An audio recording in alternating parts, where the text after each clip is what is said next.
Welcome, dear listener, to Silent Echoes of Africa. Before we begin tonight's gentle journey together, I invite you to pause for a moment. If this story brings you peace, please like the video, share it with someone who may also be seeking rest, and subscribe so you can return whenever your spirit grows weary.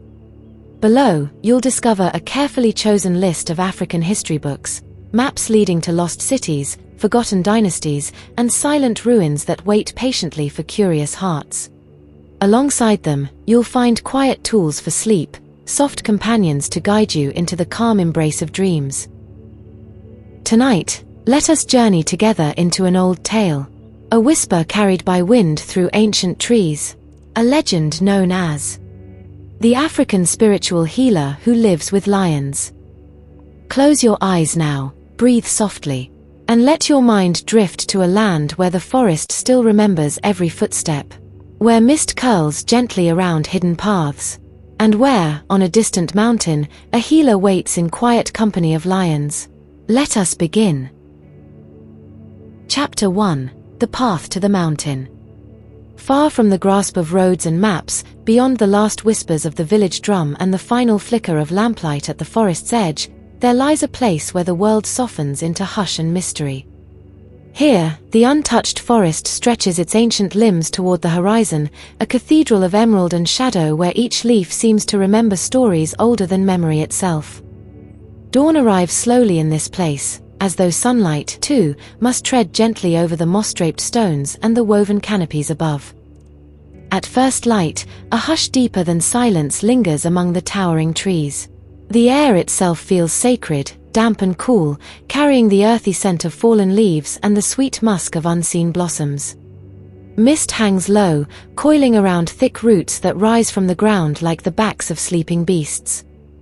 This mist clings to moss and vine alike, painting the forest in shifting silver veils that move as though stirred by an unseen breath. Each path here is an ancient one, worn not by human feet alone but by time, wind, and the weight of forgotten prayers. It is whispered among those who live at the forest's margins that there exists, far within, a healer unlike any other. A man whose name is never spoken above a murmur, as though even the syllables of it might call down a power too profound to summon lightly. They say he dwells in the embrace of lions, not behind the safety of walls or iron bars, but freely, as brother to the great cats whose golden eyes hold the memory of savanna and sun. His dwelling, it is told, rests somewhere near the mountain's silent heart, where stone steps ascend through a realm between earth and sky. To those who have glimpsed him, the healer appears as a figure carved by the slow patience of seasons. His skin, dark as rich soil nourished by countless rains, is traced by the deep lines of years lived in contemplation and quiet service. His beard, a waterfall of white reaching his knees, seems to shimmer with each shift of light, while his hair, equally pale, floats around his shoulders like soft cloud. He wears no crown nor adornment, only a simple cloth of purest white draped over his form, a garment that whispers of humility and timeless grace. No one truly knows where he came from. Some say he walked from the dawn of time itself, others, that the mountain itself birthed him, gifting the world a guardian in human shape. Yet all stories agree, he is there still, a living legend whose presence binds spirit and nature into harmony. To reach him is to undertake a journey less of distance than of surrender. The path is marked not by signs or stones but by subtler guideposts, the drifting aroma of sacred herbs, dried roots and leaves known only to those initiated in ancient ways, and the low, resonant roars of lions, echoing faintly through the dense green, as if the beasts themselves call travelers forward. The first steps are often the hardest, taken from the certainty of known paths into a realm where reason yields to instinct. Stone steps appear here and there, half swallowed by the living earth, cracked by creeping roots, softened by centuries of rain and moss. They do not climb in haste but meander, as though respecting the mountain's mood. Vines twist lazily around them, their broad leaves heavy with dew, and ferns unfurl beside the stones in tender arcs of green. With each upward stride, the air changes. It grows richer, layered with the scent of burning resins, crushed herbs, and the faint metallic tang of stone warmed by sun. And always, beneath it all, the hush of the mountain, an enveloping presence that seems neither hostile nor welcoming, simply watchful. Birds call here in low, flute-like notes. Insects hum in patterns that feel as ancient as the mountain itself. Those who climb find themselves pausing often, not from weariness, but from a strange, sweet reluctance to hurry. Time feels fluid here, the ticking of hours replaced by the rhythm of breath and heartbeat, the rustle of leaves in slow wind, the drip of water from mossy overhangs into hidden pools. Even the mist seems to respect this stillness, parting gently around each pilgrim as if recognizing them, then closing behind to erase all trace. The mountain reveals itself in glimpses rather than grand gestures. Sometimes it is a sheer face of stone, streaked with lichen in shades of gold and rust. Other times, a shadowed grove where shafts of sunlight filter through the canopy, striking motes of dust into drifting constellations. Here, one may catch sight of small creatures, a bushbuck pausing with delicate grace, ears tuned to the quiet, a troop of monkeys leaping silently overhead, their dark eyes glinting with curiosity before they vanish into green. And always, somewhere beyond sight, the low rumble of lions. It is not a sound of menace, but of presence, a living drumbeat that threads through the forest, steady and deep. Sometimes it seems to come from above, sometimes from a shadowed hollow below, sometimes it rolls around the mountains, hidden turns like thunder that never quite breaks. For those who listen deeply, the roar becomes almost a chant, rising and falling in rhythms older than speech. At certain bends in the path, travelers may find simple offerings laid upon flat stones, a twist of dried herbs, a carved wooden bead, or a small clay bowl filled with water clear as the sky. No sign explains these gifts, yet their purpose is understood instinctively: gratitude, reverence, or a plea for safe passage. The forest seems to accept them silently, the breeze stirring the leaves in quiet agreement. As the climb continues, the forest deepens in mystery. Trees grow older here, their trunks massive and gnarled, bark furrowed with secrets. Some lean across the path, their roots rising like walls of living wood, forcing the traveler to duck or turn aside. Other times, the path widens unexpectedly, revealing a sunlit clearing carpeted with fallen petals, as though the mountain itself wished to offer a resting place. In these clearings, the mountain's spirit feels strongest. Sit for a moment, and you may sense it, a calm, watchful presence that dwells not in form but in stillness. The wind whispers through the leaves, and it seems to speak without words, reminding the listener that they are not apart from this place, but a part of it. The moss beneath becomes softer than any cushion, the scent of earth and leaf richer than any incense. Farther along, the mists thicken once more, curling around stone and branch in lazy spirals. Visibility narrows to a few steps ahead, and yet fear seldom follows. Instead, there is a quiet reassurance in the mystery itself, as if the mountain gently enfolds each pilgrim, saying, "You need not see to know the way." In these moments, travelers may feel a sudden clarity, an understanding that true vision lies not in the eye, but in the listening heart. Every so often, the path turns sharply, and there, carved into the living rock, appear ancient symbols, spirals, flowing lines, and figures of lion and man entwined. No one knows who etched them, or when. Some believe the healer himself traced them long ago, others, that the mountain's spirit guided unknown hands. Whatever their origin, they stand silent witness to generations who have walked this same way, seeking something beyond words. At a certain point in the ascent, the traveler may become aware of a subtle shift in the air itself. A warmth that lingers even where sunlight cannot reach. It is as though the mountain's stone heart radiates a slow, patient heat, neither harsh nor consuming, but gentle and embracing. Birds fall silent here, and even the ever-present insect song softens, replaced by a deeper, living quiet. It is then that the presence of the healer becomes most keenly felt, not in sight, but as a quiet certainty. The mind's eye may conjure him, the dark-skinned man with the knee-length beard, hair white as winter's first snow, standing serene among the lions. His face, lined by countless dawns and dusks, carries neither sternness nor indulgence, but a still compassion that seems to see beyond the mask of time. In the folds of his simple white cloth, There is no adornment, yet he stands clothed in something older and grander than kingship, belonging. Legends tell that he speaks rarely, and when he does, his words ripple outward like circles in a still pool, changing the hearts of those who hear. But here, at the path's first chapter, words are unneeded. The mountain itself speaks in silence, and in that silence, the healer's presence breathes. Step by step, the path draws closer to the unseen heart of this place. Moss gives way to broader stones, smoothed by countless feet. Vines grow denser, forming green curtains that part as if by unseen hands. Beyond each curtain, a new mystery awaits, a pool fed by a hidden spring, where small fish dart in shadows, a natural arch of roots and stone, framing a glimpse of sky so blue it seems painted, or a sudden rush of breeze carrying the dry, sweet scent of burning herbs from some distant fire. Here, too, the roars of lions become clearer, no longer distant echoes, but living voices, each unique. Some are low and rumbling, resonant as rolling thunder, others sharper, briefer, like a cough of power.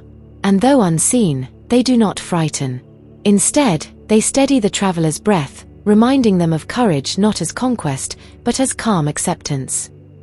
Occasionally, the mist parts just enough to reveal movement on a far ledge, the graceful arc of a lion's tail, the pale gleam of manner in dappled sun, or the still silhouette of a great cat seated in watchful ease. No rush, no sound of pursuit, only presence, regal and unhurried. In such glimpses, it becomes clear why stories speak not of the healer taming lions, but of living among them, as kin. At last, the climb brings the traveler to a high stone outcrop where the path narrows.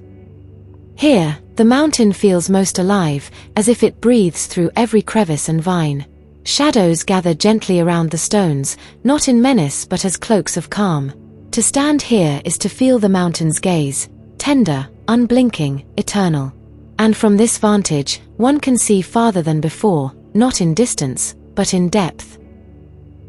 The forest sprawls below like a living tapestry of greens and golds, mists weave between branches, catching the rising sun in soft glows. Somewhere beyond, the roars continue, not in discord, but in a slow, rolling chorus that seems to say, "Here, all things belong." The traveler rests a moment, drawing breath scented with herbs and stone. They may not yet see the healer, nor the lions at his side, but already they have stepped into his world, a world where the mountain lives, where silence speaks, and where the boundary between man and beast, earth and spirit, dissolves into quiet knowing. And so ends the first chapter of the path to the mountain, not with arrival, but with awakening. A reminder that every journey worth taking begins long before the destination is reached, in the gentle unfolding of sight, scent, and spirit. In this place where mist drifts among ancient trees, and roars echo like distant prayers, the legend of the healer breathes not in words alone, but in the living hush that welcomes all who come with open hearts. Chapter 2: The Sanctuary of Lions. Beyond the murmuring forest and the winding stone steps that disappear into moss and mist, there lies a place wrapped more in story than in certainty. A sanctuary spoken of in whispers, softer even than the evening breeze that stirs the tall grass. Though the healer himself remains unseen by most, his legend drifts through villages and over distant hills, carried in lullabies, prayer chants, and hushed fireside tales. In these stories, truth and myth entwine so closely that even the tellers cannot always say where one ends and the other begins. They speak of a man whose existence none can truly prove, yet whose presence feels undeniable, a gentle force that dwells at the forest's living heart. Children hear of him first from elders who lower their voices instinctively, as if even the name might summon eyes too powerful to meet. Travelers, too, bring back rumors carried like seeds in the hem of a garment, that somewhere, hidden beyond the tangled groves and stone outcrops, the healer lives among lions, shielded by the mountain's silent blessing. And while no one knows another who can swear, hand upon heart, to have truly seen him face to face, stories continue to sprout like new leaves each season. They speak of pilgrims who set forth carrying treasures, small bars of gold wrapped in cloth, bright beads strung with care, pouches of rare seeds gathered from distant plains, bolts of fine-dyed linen woven by patient hands. Yet always, the stories say, those travelers return still bearing their gifts. For the healer, if they did find him, accepts nothing given in exchange. There is a lesson in this refusal, though its meaning drifts like mist, that healing is no transaction, no bargain of goods weighed and traded, but a grace offered freely, beyond the reach of gold or measure. And so the pilgrims come back, changed in ways they cannot quite speak, carrying treasures now burdened with a quiet humility, as though the truest gift was never the one they brought in hand. Around him, the legends say, circle the lions. Not caged, nor leashed, but lying at ease beside the healer's dwelling, a simple stone hut, rough-hewn yet dignified in its unadorned presence. This hut is unlike any other, its walls etched with old symbols, spirals and curved lines, figures of lion and man joined in protective embrace. Some say these markings were carved by the healer's own hand, others whisper they are older still, inscribed by those who walked these paths before memory had a name. At dawn, they say, the lions stretch upon sun-warmed stone, their golden eyes half-lidded, muscles coiling and relaxing in slow, powerful ripples. They do not threaten, yet nor do they forget what they are, living embodiments of the mountain's silent strength. Their breath stirs the dust at the hut's threshold, their paws, broad as dinner plates, rest lightly upon earth worn smooth by countless days. And when the healer steps beyond his door, the lions rise and settle beside him, as quietly as shadows drawn by morning light. In such stories, the healer appears always the same, a figure both aged and ageless. His skin, dark as rain-fed soil, his beard, white as winter's first dawn, falling in soft waves to his knees. Hair equally pale, drifting about his shoulders like mist. His simple white cloth holds no ornament, yet carries a gravity beyond silk and gold. Some say his eyes reflect the color of dawn before the sun breaks free, a hue neither fully describable nor forgotten once seen. They say he can do what no other can: cure illnesses that doctors name mortal, soothe minds tangled by fear or grief, shield souls from witchcraft whispered in envy's voice, and foresee what sky and season will grant: storms, droughts, bountiful harvests. And though his words are few, each syllable carries a weight that echoes long after it fades. A single phrase from him, the tales claim, can change a life's path as surely as rain transforms dry earth into blossoming field. But always, at the close of each healing, there is a warning soft-spoken yet firm, as unwavering as the mountain's stone. When you depart, do not look back, or the blessing will vanish. No explanation accompanies these words, none is needed. Those who have listened say the healer's voice holds neither threat nor fear, only an understanding older than memory. That to cling to what is freely given is to lose it, like cupping water too tightly in one's hands. Some return from the healer's presence unable to recall the way they traveled. They speak of starting at dawn, led by a thread of sacred scent, burned herbs curling upward in blue smoke, and guided by the low music of lions' roars, distant yet clear. Yet upon returning, the forest itself seems to swallow the path, moss growing over stone as though it had never known the tread of feet.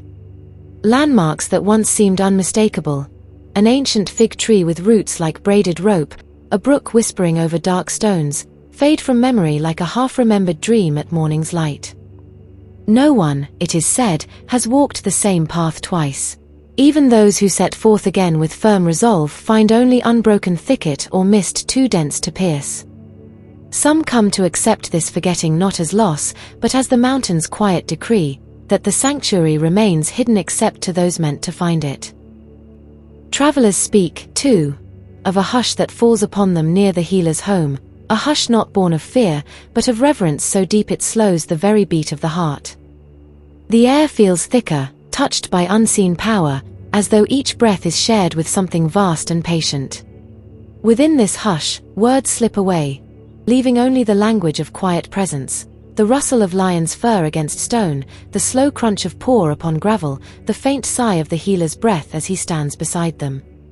At night, they say, the sanctuary glows faintly under moonlight, the symbols upon the hut's walls catching silver and throwing back a soft, living shimmer. The lions rest with their bodies curled in circles of strength, muscles slack but senses ever wakeful. Their eyes open sometimes, catching moonlight and returning it in a calm, golden gaze. The healer sits upon a simple stool of carved wood, staff resting across his knees, and listens, not merely to sound, but to the deep, invisible currents that flow through earth and sky. Some tell of hearing his voice then, speaking to the night itself, words too low or too old to understand. Others say he needs no voice at all, his thoughts move outward like ripples upon still water, felt rather than heard. In this listening, storms may reveal themselves days before clouds gather on the horizon, droughts may whisper their approach in the dry rustle of distant grass. Yet the healer's greatest gift, so the stories claim, lies not in prediction nor in cure, but in the stillness he carries. A stillness that softens suffering like rain softens hard clay. To sit before him, even wordless, is to feel something within loosen its grip. Grief that had coiled like vine around the heart, fear that had frozen the breath, regrets heavy as river stones. One emerges lighter, not because the past is erased, but because it is finally laid gently upon the ground. And travelers speak of eyes that seem to see beyond flesh and time, not in judgment but in profound understanding. To meet that gaze, they say, is to feel known, not as sinner or saint, but simply as one of many living beings who walk the earth beneath sky, all equally precious, all equally transient. Yet always, after healing, the traveler must rise and depart, turning once more to the forest path. And always, the healer speaks the same quiet warning. When you depart, do not look back, or the blessing will vanish. Some obey without question, feeling the truth of it settle in their bones. Others, caught by doubt or longing, steal a glance behind. And these, the stories say, return home unchanged, carrying still the ache or fear that led them there, though they can never say quite why. In time, all who leave the sanctuary find themselves upon familiar ground, the last curve of forest giving way to fields or road. And it is only then they discover that the path they walked has vanished, as though the mountain itself had closed its hand around a secret. They search their memory, but the way becomes a blur, a turn missed, a landmark gone, the scent of herbs fading into mere forest air. Perhaps this is the mountain's final gift, that those who receive healing must carry it forward rather than return for more. For to hold too tightly to sacred ground is to forget the sacredness that dwells in every place, every breath, every passing moment. By day, the healer's home remains a mystery visible only to those whom the mountain invites. It sits neither grand nor hidden, a simple hut of stone worn smooth by wind and rain, roofed with woven reeds. Its door, no higher than a tall man's shoulder, stands open in quiet welcome, and the earth before it bears the rounded impressions of many paws resting in the dust. Around the hut, the symbols traced into stone speak in a language older than speech. Spirals echo the turning of seasons, lines curl like lion's tail and flowing river, figures of man and beast stand side by side, each incomplete without the other. At the hut's back, the mountain rises in sheer cliff, its face marked by time and water, and crowned by a lone tree whose roots grasp the rock as though in silent prayer. Here, lions dwell not as guards, but as kin. They bask in afternoon light, manes catching each shift of sun and cloud. They roll onto their sides, paws outstretched, revealing the softness hidden beneath their power. When the healer steps among them, they rise and brush gently against him, great heads bowed, eyes half closed in calm acknowledgement. And so the stories continue, carried on wind and word, of a healer who lives with lions, whose gift cannot be bought, whose path cannot be retraced. Children fall asleep to these tales, lulled by the imagined rhythm of a lion's purr, the slow rise and fall of a gentle breath. Elders speak of him with quiet hope when illness comes, or when rain fails to fall. And travelers, even those who never find the way, carry the stories onward, seeds that root in hearts yet unseen. No one can say for certain whether he still lives upon that hidden slope, or if he ever did. Yet in the hush that follows the telling, listeners feel something stir, a calm presence, a sense of belonging both humbling and profound. And perhaps that, too, is a form of healing, not the ending of all suffering, but the reminder that one does not walk alone, that even in unseen places, compassion keeps its watch. At night, when moonlight drapes the sleeping forest and the last embers of fire glow among ash, the stories return. They speak not only of power, but of humility, of a man who accepts nothing yet offers everything, who walks unarmed among lions, whose blessing must be carried forward, never clutched behind. In these quiet hours, the boundary between truth and legend softens, and the listener drifts gently into dreams where stone huts rise from mist, lions breathe calm beside them, and an old healer watches the turning of the stars. And always, in the dreaming heart, the mountain stands silent and alive, waiting for those who come not with gold or demand, but with an open spirit ready to listen. Chapter 3: The Healing Ritual.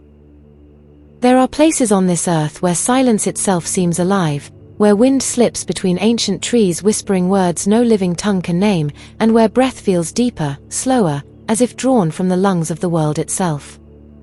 It is here, at the heart of the mountain, where moss carpets stone steps older than memory, that the healer waits.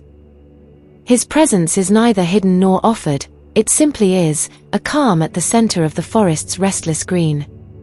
In this sanctuary, where lions tread soft as thought and the earth remembers every footprint, the healer speaks not only to those who come in search of help, but to the unseen as well, to the spirits of rock and rain, to the roots that twist unseen beneath soil, and to the restless wind whose language he alone still understands. His voice, gentle and low, carries stories older than firelight, each syllable falling like dew upon thirsty ground. Night upon the mountain arrives not as a sudden darkness, but as a slow, graceful deepening, a quieting of leaves, a softening of light, a breath held by ancient trees. In that hour when the sun has only just slipped behind distant ridges, and the last threads of gold linger upon moss and stone, the mountain's true nature emerges, timeless, watchful, alive. In this twilight, a lone traveler found himself far from any known path. His journey had begun with hope, carried on feet light with purpose, but as shadows stretched and the air cooled, certainty fell away like dust shaken from a weary cloak. Each step forward brought only more tangled roots, more twisting trails swallowed by undergrowth, until at last the traveler stood still, heart pounding, chest tight with the rising swell of fear. The traveler was not young, though youth still clung to the curve of his shoulders and the restless flicker of his gaze. Nor was he truly old, though the lines beside his eyes hinted at roads already walked, mistakes already made, regrets folded quietly away. He had come seeking wisdom, or perhaps refuge, he could no longer tell. What he found, instead, was the endless hush of the mountain at night, where every rustle of leaves seemed both guide and warning. With the sun gone, the mountain paths became uncertain, lit only by pale moonlight drifting like a blessing through the canopy. The traveler's breath came in short, uneven bursts, each exhale a small cloud in the cool air. He moved forward, though he no longer knew where forward might be, the darkness crowding close, his fear sharpening every sound. The crack of a branch, the whisper of unseen wings, the quiet sigh of the earth settling into night. Then, as his legs grew heavy with exhaustion and doubt threatened to root him where he stood, something shifted in the air, not a noise, not a movement, but a presence. And there, stepping from between the twisted trunks, emerged a lion. Its mane shimmered in silver moonlight, a halo of quiet power. Its paws, broad and silent, pressed gently into the leaf-strewn earth, and its golden eyes held the reflection of 1,000 remembered dawns. It did not roar, did not bare teeth, but merely regarded the traveler with an unhurried gaze, as though seeing not just the man before it, but every choice, every hope, every hidden fear that had led him here. The traveler froze, heart pounding so loudly he felt sure the lion must hear it. Yet the lion gave no sign of threat. Instead, it turned its head slightly, then began to walk, its powerful shoulders rolling beneath its coat, tail curling like a question mark. It paused, glancing back, waiting. Compelled by something deeper than reason, the traveler stepped forward. His legs trembled, each movement uncertain, but he followed. The lion moved ahead, slow and unthreatening, paws whispering against earth and moss. Moonlight silvered the path where it walked, as if marking a trail not laid by human hands. Together, they walked through groves where ancient trees stood like silent witnesses, their bark carved by wind and time. They passed clearings where mist pooled like forgotten dreams, and stones traced symbols worn smooth by centuries of rain. The traveler's fear, sharp and jagged at first, softened as he matched his pace to the lion's slow, deliberate stride. Step by step, his breath steadied, his thoughts quieted. In that walking silence, the traveler began to sense what words could not teach, that the mountain was not lost to him, nor he to it. The very path he feared was the one that now led him onward, guided by a creature he once thought an enemy. Hours seemed to stretch and fold in on themselves, measured only by the soft rhythm of paw and foot upon the earth. At times, the lion would pause, sniffing the breeze, as though listening to whispers only it could hear. The traveler, though weary, felt a strange calm, as if in following, he had left behind something heavier than his pack: the need to know what lay ahead. At length, the trees opened into a small clearing, lit by a shaft of moonlight so bright it seemed spun from silver thread. There, at the clearing's edge, stood the healer's stone hut, walls traced with spirals and symbols that caught and held the moon's glow. Lions rested nearby, their breath slow and deep, as if they dreamed the same dream together. The healer himself emerged from the shadows, the white cloth draped over his frame stirring lightly in the night breeze. His beard, long and pale as winter cloud, brushed his chest, his face, lined by years and wisdom, softened as he gazed upon the traveler. Wordlessly, the lion that had guided him stepped aside, settling on its haunches beside the others. Its golden eyes lingered on the traveler for a breath, then turned to the healer, as though delivering the man not into danger, but into safekeeping. The traveler, knees trembling with relief and awe, dropped to the earth.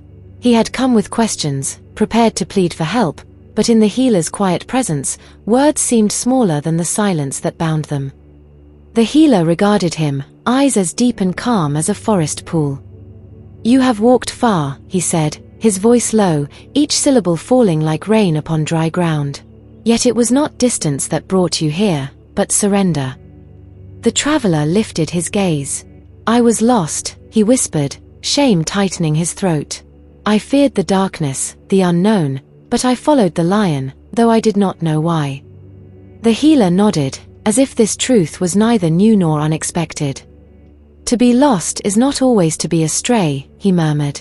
"Sometimes, the mountain requires that we set aside our need to lead, and trust in what we do not understand." He stepped closer, his movements unhurried, and laid a hand upon the traveler's shoulder. Though the healer's palm was worn and rough, the touch was light, like wind stirring leaves. "What you sought was never hidden," he said softly. "It waited for you to stop searching, to stop fighting, to see with more than eyes." The traveler's breath caught. In that moment, the memory of the lion walking silently beside him became more than guidance, it became a lesson carved deep within him. That there is a strength in surrendering to what we fear, in walking a path without demanding to see its end. The man spoke little, his words stumbled, heavy with unspoken fear. Yet the healer listened not only to speech but to silence, to the hush between words where truth most often hides.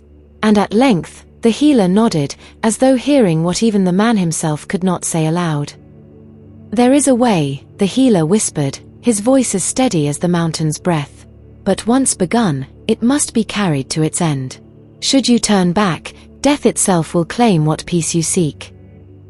The man, trembling, asked what must be done. The healer's gaze, deep and unhurried, held him. "Are you truly ready?" the healer asked. "For there can be no turning back." In desperation, the man bowed his head, the last of pride falling from his shoulders. "I am ready," he murmured, though his heart thundered like distant hooves. And so, under the watchful gaze of lions and sky, the ritual began. The healer reached into a woven basket and drew forth a small white chicken, its feathers smooth and unmarred. He whispered words older than the forest itself, words that seemed to brush the air like the wings of unseen spirits. With a swift, solemn motion, the healer drew a blade of bone across the chicken's throat, catching the warm blood in a clay bowl etched with ancient marks. The scent of blood, sharp and metallic, rose into the air, mingling with the smoke of sacred herbs burning beside them, leaves of unknown origin, their scent at once sweet and bitter, waking something deep within the bones.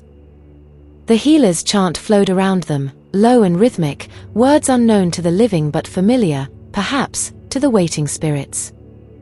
Holding the bowl, the healer turned to the man. His eyes, dark yet bright as dawn, met the man's own. "Drink," he commanded softly, and though revulsion rippled through the man's gut, he obeyed. The blood was warm, almost thick upon his tongue, carrying an iron memory of life's raw edge. When the bowl was emptied, the man's breath came hard, but he did not turn away. Then the healer led him to a clay tub filled with water steeped in sacred herbs, leaves and roots gathered by moonlight, each chosen for a purpose unknown to the uninitiated. The water steamed lightly, carrying a fragrance both calming and sharp. As the man stepped in, the healer whispered invocations into the rising steam, words curling and twisting like smoke around the man's body. The water clung to his skin, its warmth sinking deeper than flesh, loosening knots tied long ago by regret and fear. The man felt something shift within him, not merely warmth upon the skin, but a stirring deeper still, as though old wounds were gently uncovered by unseen hands. Around them, the lions rose, great shapes moving with quiet power. They formed a loose circle, bodies golden against the gathering dusk, their breath misting lightly in the cooling air. Their eyes, calm yet unblinking, watched each moment, as though they, too, were part of the ritual's ancient covenant. Then, with the moon climbing through the forest canopy, the healer stepped forward.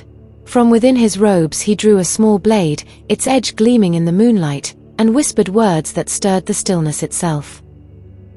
He raised the blade and began to cut.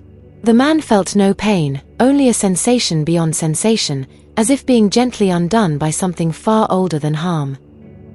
His flesh parted as easily as rippling water, falling in silent pieces upon the earthen ground.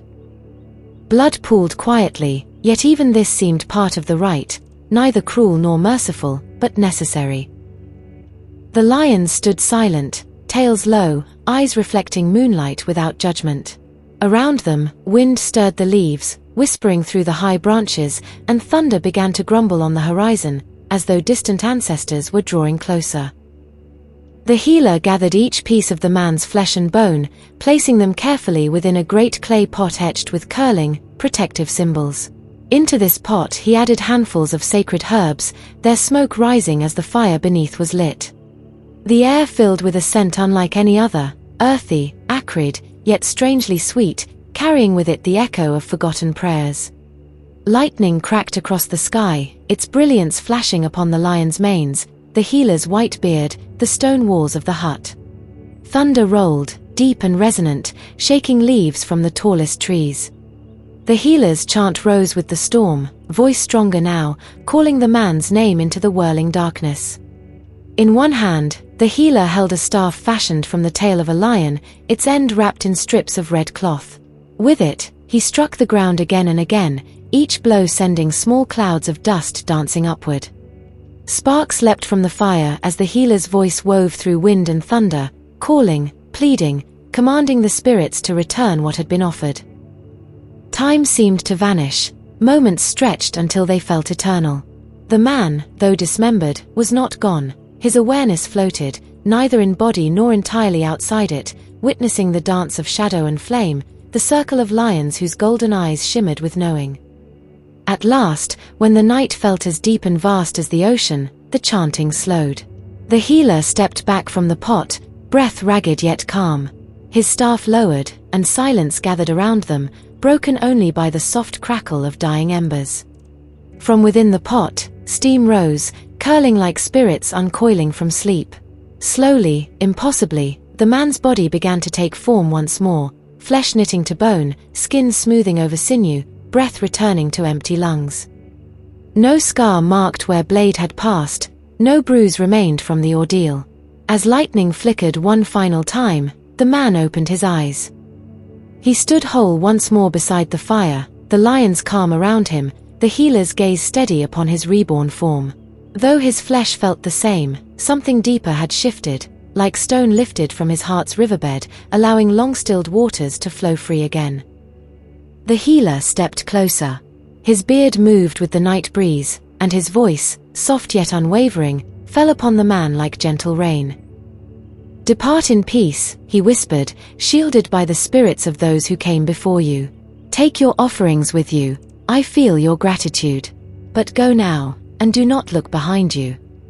The man bowed, tears gathering in eyes that had not wept for years. Wordless, he gathered the gifts he had brought, the gold, the cloth, the seeds once meant as payment, now only offerings of thanks. With trembling breath, he turned toward the path through the forest, its way marked only by memory and the faint, sacred scent that still lingered in the air. Step by step, he walked into the night, feeling the weight that had shadowed him for so long begin to lift, replaced by a lightness that was not mere absence of pain but something gentler, a quiet belonging to earth, sky, and spirit alike. Yet as he moved beyond the clearing, the healer's warning echoed within him. "Do not look behind you." The man's heart tugged at the thought of glimpsing once more the stone hut, the lions who had stood as silent guardians, the healer whose voice had guided him back to himself.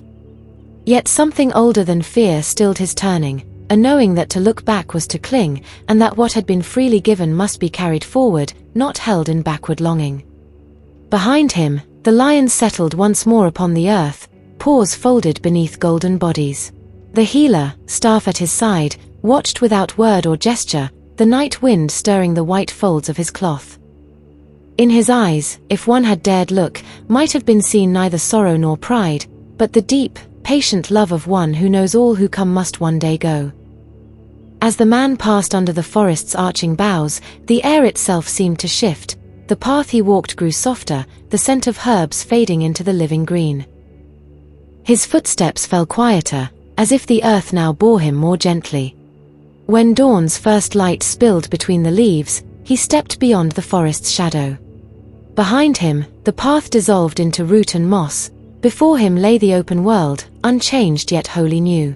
He did not look back. Some say he returned to his village and lived quietly, his days marked not by grand deeds but by a stillness that drew others to his side. Some say he spoke little of what had passed, only that peace had come at a price willingly paid. Others say even in sleep, the memory of lions breathing, of thunder rolling, and of a healer's quiet chant stayed with him, a reminder that what is truly sacred cannot be possessed, only honored in the living of each moment. And so the story of the healing ritual passes from voice to voice, of a man undone and remade, of blood and fire, of lions circling as silent witnesses, and of a healer who asks only readiness, never payment. Of the final words that echo long after the telling. "Depart in peace, shielded by the spirits of those who came before you, but go now, and do not look behind you." In this story, as in the forest itself, there is no end, only the gentle unfolding of breath, the quiet promise that peace, once truly sought, may yet be found beyond fear and beyond the need to cling. And so, the listener drifts into sleep, carried on the soft roar of distant lions, into a night where wind and spirit speak, and healing comes not as conquest, but as return. And so the tale of the lost traveler passes from voice to voice, of a man who feared the unknown until he let himself be guided by it, of a lion who spoke no word, yet offered a wisdom beyond language, of a healer who reminded him that surrender is not defeat, but a different kind of courage. In the end, the moral remains gentle but deep. Sometimes, it is only when we let go of the path we think we must walk, that we discover the one meant for us. And as you drift now into the soft embrace of sleep, we invite you. Like this story if it brought you calm, share it so others may walk beside you in spirit, and subscribe so you never miss the next tale whispered by moonlight.